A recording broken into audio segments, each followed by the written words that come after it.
Ginawang bata si Wonderboy, Sean Gibbons, ikasa na ang laban. Ito nga't pag-usapan natin, pero bago ang lahat, pakisubscribe po ng channel ko. Huwag nyo na rin kalimutan i-click ang notification bell para lagi kayong una sa balita. Pag-usapan nga po natin mga kaboxing, Filipino former title challenger Aston Palicte.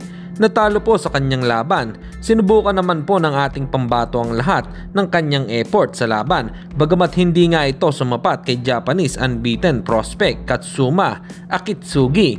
Sa 6th round ay tinapos ng hapon ang ating kababayan sa pamamagitan ng technical knockout.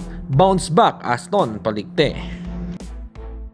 Samantalang isa pang Pinoy light flyweight prospect Christian "The Bam" Araneta ay wagi po ito kontra kay Sanchay Yotbun.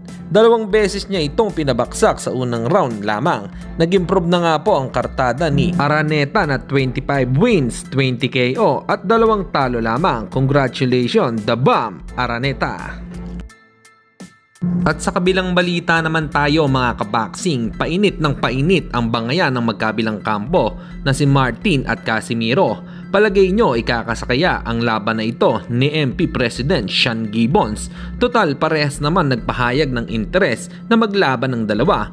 Palagay nyo, nasa tamang oras na ba para kay Wonderboy na sumagupa sa dating 3 Division World Champion?